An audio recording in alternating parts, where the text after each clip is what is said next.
شیخ Saadi فرماتے ہیں میں رود بار کے جنگلوں میں کھڑا تھا تو ایک آدمی چیتے کے اوپر سوار تھا، ہاتھ میں سانپ کا کوڑا پکڑا ہوا تھا، تو میرے قریب آ کے اس نے بریک لگائی نا جب، تو میں ٹھٹر گیا، ڈر گیا۔ تو وہ مسکرا کے کہنے لگے وہ صاحب جو چیتے پہ سوار تھے، سعدی ڈر گئے ہو؟ تو میں نے کہا بات ہی ڈرنے کی ہے، پہ چیتے پہ تم سوار ہو، ہاتھ میں سانپ کا کوڑا پکڑا ہے۔ تو سعدی فرماتے ہیں وہ بزرگ مسکرا کے بولے سعدی تو خدا کا ہو جا، خدا کی خدائی تیری ہو جائے گی، تو ہو کے تو دیکھ ان کا، پھر نوکر ہو جائے گی ساری خدائی تیری۔ لیکن ہم جب زر کے پیچھے لگ گئے تو پھر غلام بن گئے۔ یہ دنیا کی مثال سائے کی طرح ہے، سائے کے پیچھے بھاگو گے تو آگے بھاگے گا، سائے کے آگے بھاگو گے تو پیچھے بھاگے گا۔ اللہ اکبر۔ حضور نے ایک سوراخ سے بیل نکلتے ہوئے دیکھا، نکلنے کے بعد پھر دوبارہ اس چھوٹے سے سوراخ سے وہ گھسنا چاہتا ہے لیکن وہ گھس نہیں پاتا۔ تو جبریل امین سے پوچھا یہ کیا ماجرا ہے؟ عرض کی یا رسول اللہ صلی اللہ علیہ وسلم یہ اس شخص کی مثال بیان کی گئی ہے جو زبان سے بڑا بول بول بیٹھتا ہے اور پھر اس کو واپس لینا چاہتا ہے تو وہ نہیں لے پاتا۔ جو آپ بول دیا پھر وہ واپس نہیں ہو سکتا، اس لیے بولنے سے قبل سوچ کے بولنا چاہیے۔ یہ بہت سارے تیر زبانوں کے، کچھ لوگوں کی عادت ہوتی ہے کہ وہ فٹ بول دیتے ہیں، وہ یہ نہیں سوچتے اس سے کسی کا دل دکھ جائے گا۔ اور بعض لوگوں کے رویے یہ ہوتے ہیں کہ سچا بندہ کھرا ہوتا ہے، کڑوا ہوتا ہے تو وہ ہمیشہ ہی کڑوے رہتے ہیں۔ یہ کون سی بات ہے؟ رسول اللہ سے بڑا سچا کوئی نہیں تھا، حضور سے میٹھا کوئی نہیں تھا۔ تو یہ کیا بات ہوئی کہ یہ خیال کر کے کہ میں سچا ہوں اور کڑوا ہوں، ہر وقت زہر اگلتے رہو، لوگوں کی عزتیں اچھالتے رہو، لوگوں کی آبروؤں پہ حملہ کرتے رہو کہ میں سچا ہوں اور سچا بندہ کھڑا ہوتا ہے بات کر دیتا ہے۔ اپنی گفتگو کو کنٹرول میں کرو، کسی کا دل نہ توڑو، کسی کے دل کو اذیت نہ پہنچاؤ، خلق خدا کی بہتری کا سوچو، خود سہ لو اپنے اوپر لیکن کسی کو تکلیف نہ پہنچاؤ۔ اللہ کے محبوب علیہ السلام جب ناراض ہوتے تھے تو اللہ کے محبوب علیہ السلام کے چہرے سے صحابہ پہچانتے تھے کہ حضور غصے میں ہیں۔ کوشش حضور کی ہوتی کہ کچھ نہ کہا جائے، اور اگر حضور علیہ السلام کچھ کہنا چاہتے تو پھر آقا کریم علیہ السلام اجتماعی طور پہ کہتے ہیں کہ بعض لوگوں کا یہ خیال ہے ایسا نہیں ہے ایسا ہے، تاکہ اس کو دیکھو کئی لوگ بھرے مجمع میں ایک شخص کو ٹارگٹ کرتے ہیں، ایسا کرنے سے اس کی عزت ہی باقی نہیں رہتی۔ اللہ کے محبوب ایسا نہیں کرتے تھے، جب کسی کو کہنا ہوتا تو بھرے مجمع میں حضور کہنے کی بجائے حضور ایک ویسے بات کرتے کہ بعض لوگ ایسے کرتے ہیں بعض ایسے کرتے ہیں، ایسے نہیں کرنا چاہیے، اور جس کا ماجرا ہوتا وہ سمجھ جاتا۔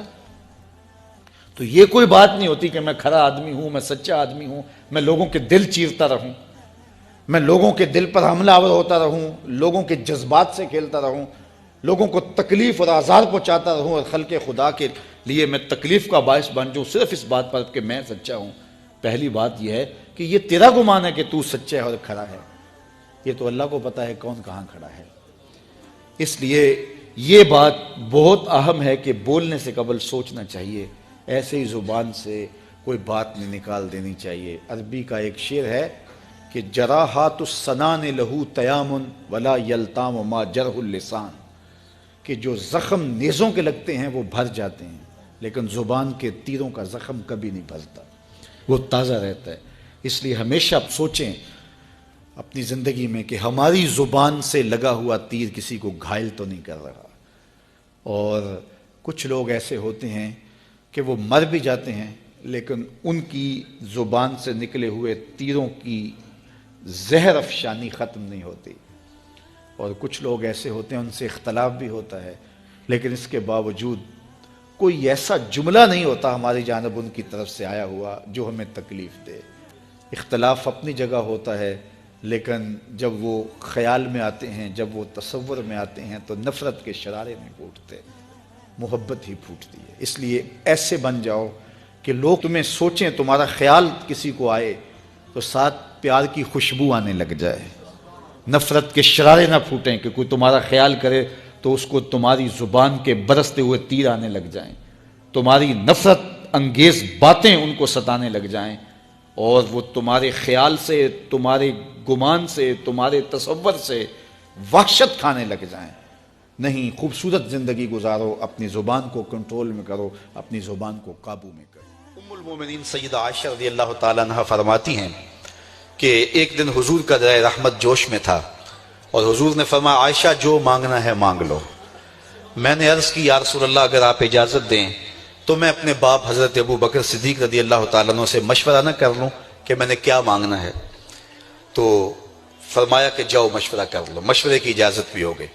میں اپنے والد گرامی کی خدمت میں حاضر ہوئی اور کہا کہ دریائے رحمت جوش میں ہے اور رحمت کا باڑا برس رہا ہے۔ حضور نے فرمایا عائشہ جو مانگنا ہے مانگ لو، یہ اتنا سنہری موقع ہاتھ آیا ہے تو میں چاہتی ہوں کہ کوئی مانگوں تو اہم شے مانگوں، تو آپ کی خدمت میں حضور سے اجازت پا کے حاضر ہوئی ہوں، مجھے بتایا جائے کہ میں حضور سے کیا مانگوں تاکہ کوئی چھوٹی چیز نہ مانگوں بڑی چیز مانگوں۔ تو حضرت ابو بکر رضی اللہ تعالیٰ عنہ نے فرمایا کہ بیٹا حضور سے جا کے کہنا کہ معراج کی خلوت خاص میں اللہ نے آپ سے جو راز کی باتیں کی تھی ان باتوں میں سے ایک بات بتا دو۔ مانگا بھی تو علم مانگا، اور عائشہ میرے سے وعدہ کرو جو حضور بتائیں مجھے بھی آ کے بتانا ہے۔ ام المومنین حاضر خدمت ہو گئیں۔ حضور نے پوچھا عائشہ مشورہ ہو گیا؟ کہا جی حضور ہو گیا۔ کہا مانگو کیا مانگتی ہو؟ کہا حضور معراج کی خلوت خاص میں جب اللہ کے حضور حاضر ہوئے رب نے آپ سے راز کی باتیں کی تو ان باتوں میں سے ایک بات بتا دیں۔ حضور مسکرا پڑے۔ اس بات پہ مسکرائے ہوں گے میرے یار غار کا انتخاب کیسا ہے، یا اس بات پہ مسکرائے ہوں گے کہ راز کی بات بتا دوں تو راز راز نہ رہا، لیکن وعدہ کیا تھا۔ کہا عائشہ سنو، جب میں قرب خاص میں پہنچا تو میرے مالک نے مجھ سے راز کی جو باتیں کی ان میں سے ایک بات یہ تھی، محبوب تیری امت میں سے کوئی شخص کسی شخص کا ٹوٹا ہوا دل جوڑ دے تو میرے اوپر لازم ہے بغیر حساب کے جنت عطا کروں۔ ام المومنین بہت خوش ہوئی اور اپنے والد گرامی سیدنا ابو بکر صدیق رضی اللہ تعالیٰ عنہ کے پاس آئیں اور ساری کہانی سنائی۔ بہت خوش تھی، لیکن حضرت ابو بکر صدیق رضی اللہ تعالیٰ عنہ نے سنا تو رونے لگے۔ تو ام المومنین سیدہ عائشہ رضی اللہ تعالیٰ عنہ نے عرض کیا میرے والد گرامی یہ بات رونے والی تو نہیں ہے، ہم بسا اوقات کسی دکھی کے کام آ جاتے ہیں، کسی کا دکھڑا بیٹھ کے سن لیتے ہیں، کسی کی ڈھارس بنا دیتے ہیں، کسی کے کام آ جاتے ہیں، یہ تو بخشش کا بہانہ ہاتھ آ گیا اور آپ اس پہ رو رہے ہیں۔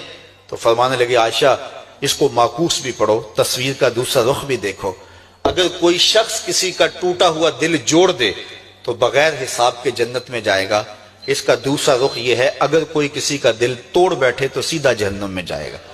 میں اس بات پہ رو رہا ہوں کہ ہم سے کسی کا دل نہ ٹوٹ گیا ہو۔